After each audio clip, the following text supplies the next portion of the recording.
The text came through while I was still standing under my porch light, one hand on the deadbolt and the other holding my keys. 2 words, "You're home." I froze on the top step of my own front porch, staring at my phone while the small grocery bag on my wrist swung against my leg. My street was quiet except for the low hum of traffic from the main road and a dog barking somewhere behind the houses. I hadn't told anyone I was leaving work. I hadn't posted anything. I hadn't even made it inside yet. But whoever sent that message knew the exact moment I stepped out of my car and walked up to my front door. I lived in a small brick house on Mason Street, one of those older urban blocks where the homes sat close together and every driveway felt like it belonged halfway to your neighbor. My house had a short front porch, a narrow side gate, a backyard barely big enough for a grill, and an alley behind it where people left trash cans, old furniture, and sometimes cars that didn't move for weeks. I bought the place because it felt manageable. 1 bedroom, one small office, a kitchen with old cabinets and a basement door that stuck unless you pulled it hard. It was not fancy, but it was mine.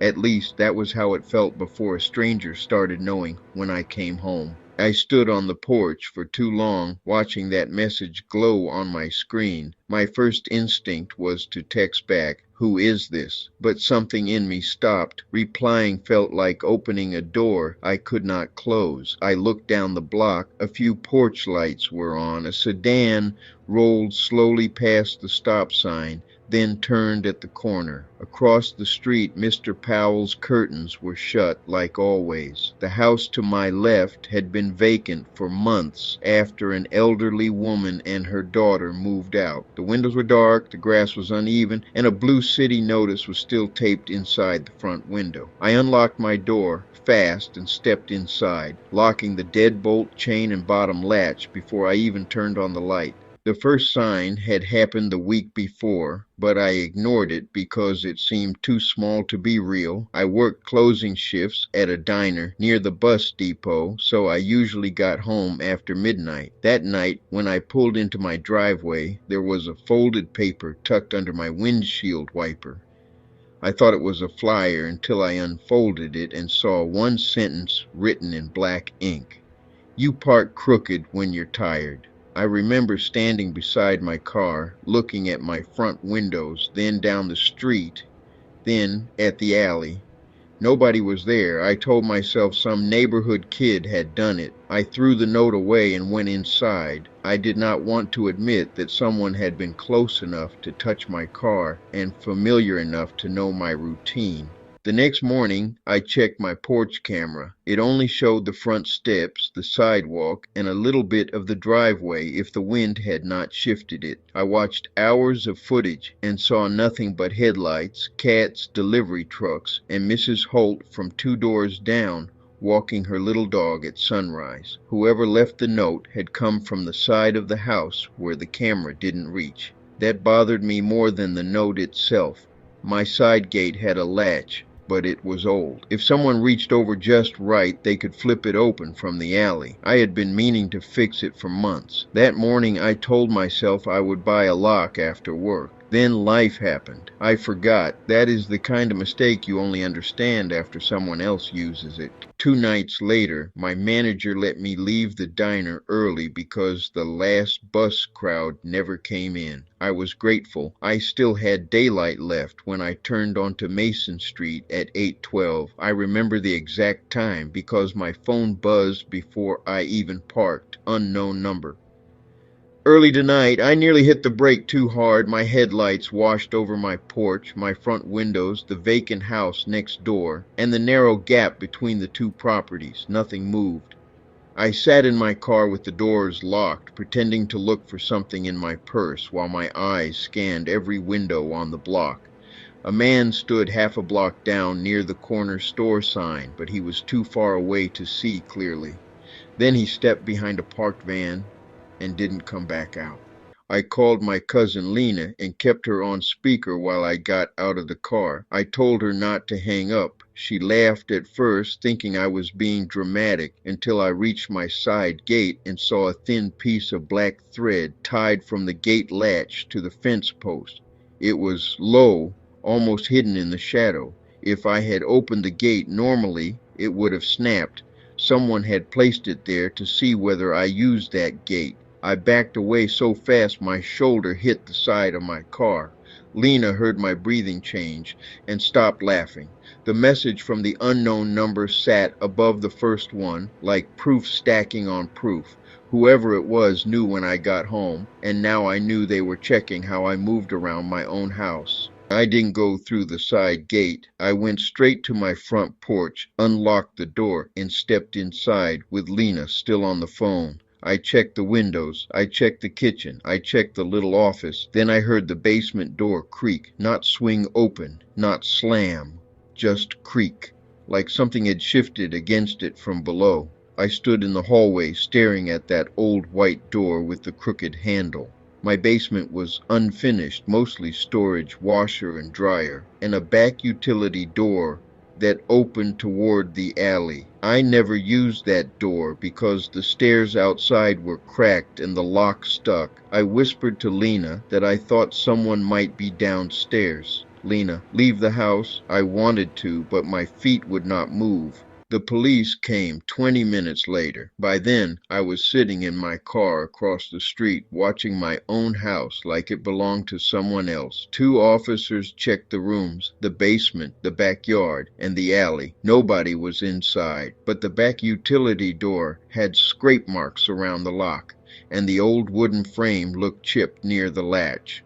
One officer told me it could have been from age. The other looked at the black thread on the side gate and stayed quiet. They told me to change my locks, improve my cameras, keep the messages, and file another report if the person contacted me again. That was the first time I realized how helpless a situation can feel when the danger is real, but not enough has happened yet for everyone else to treat it like an emergency. I tried to think of everyone who could know my schedule, co-workers, regular customers, delivery drivers, neighbors. A man had been coming into the diner lately, always near closing, always alone. He sat in the same booth by the window and ordered coffee he barely drank. He never raised his voice. He never said anything directly threatening, but he always asked questions that sounded casual until I replayed them later. Did I live far? Did I drive or take the bus? Did I like old houses? Was Mason Street a good area? I had laughed off the last question and asked how he knew Mason Street. He said he used to do handyman work around there. At the time, I thought nothing of it. Now I remembered how he smiled when he said it, like he'd already been close enough to know.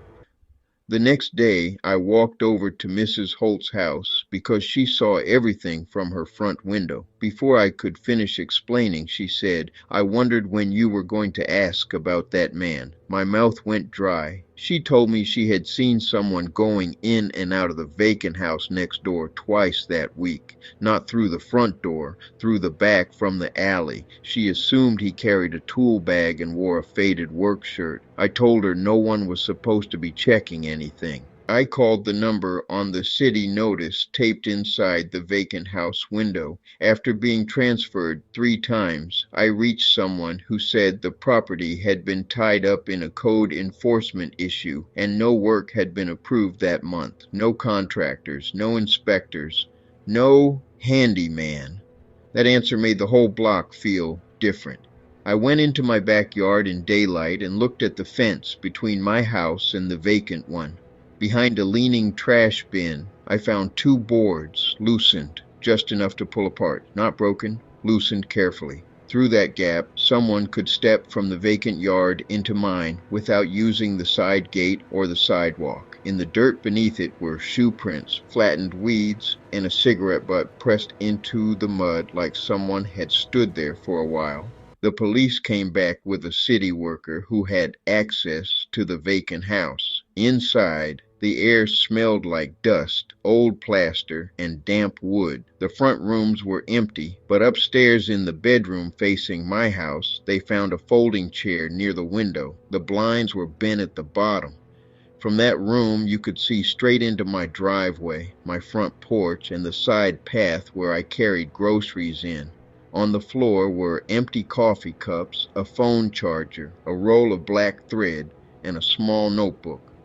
The first page had times written down: 12:18, 12:04, 8:12, 11:57. Besides, some of them were little notes. Uniform, phone call, parked fast, looked scared. I felt like I was going to fall through the floor. He hadn't needed anything complicated. That was the part that scared me most. He had found an empty house on my block, entered through the alley, loosened 2 fence boards, watched my driveway from an upstairs window, and used the blind spots around my little house better than I did. He didn't hack anything. He didn't need a key. He used the places people ignore, the side of the house where cameras don't reach, the alley where no one wants to look too closely, the old basement door I kept meaning to replace, the vacant property everyone assumed somebody else was responsible for. He learned when I got home because I had a pattern, and he had enough patience to turn that pattern into control. The man from the diner was named Marcus. The police identified him after my manager pulled security footage from the nights he came in. He had done cash handyman jobs around the neighborhood years earlier, including repairs on the vacant house before the owner died. That was how he knew the back door was weak, how the yards connected, and where he could stand without being seen from the street.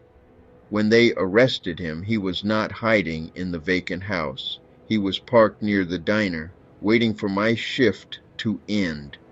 In his car, they found gloves, a cheap prepaid phone, binoculars, and a copy of one of my old work schedules that had been thrown away in the diner trash. He told police he was just making sure I got home safe. Hearing that almost made it worse. He had turned my fear into something he believed he had a right to manage. I changed the locks, added cameras, replaced the basement door, put padlocks on both gates, and had the fence repaired. My cousin stayed with me for 2 weeks. My neighbors started keeping their porch lights on. The city finally boarded up the vacant house properly after the police report embarrassed enough people. Marcus was charged, and for a while everyone told me I was safe now. But safety did not return just because the person was gone. I couldn't pull into my driveway without checking the vacant windows. I couldn't carry groceries up my steps without turning around. I couldn't hear a car slow down outside without freezing. The house I had worked so hard to buy started feeling like a place where someone had learned too much. The last message came almost a month later, after Marcus had already been arrested and after I had changed my number. I was coming home from my new job earlier than usual on a Sunday afternoon. The block was bright, kids were riding bikes, and Mrs. Holt was watering flowers like nothing bad had ever happened there. I pulled into my driveway and sat for a second, trying to feel normal. Then my phone buzzed. Unknown number, 1 sentence. You still check the window first. I did check the window first. I had been doing it every time I came home. The police said it could have been someone messing with me after hearing what happened. They said maybe my new number had gotten out. They said Marcus was still locked up.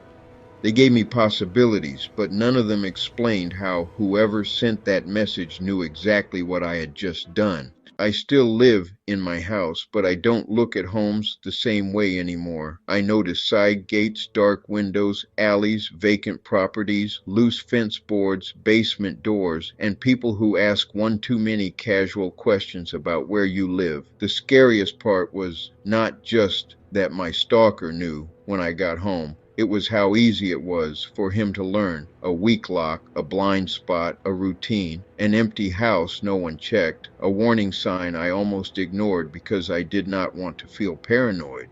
So, comment what you would have done if that text came through while you were still standing on your porch. Share your own real experience if something like this ever happened to you. Like the video, subscribe to this horror reel, and turn on notifications so you never miss another This Horror Reel story.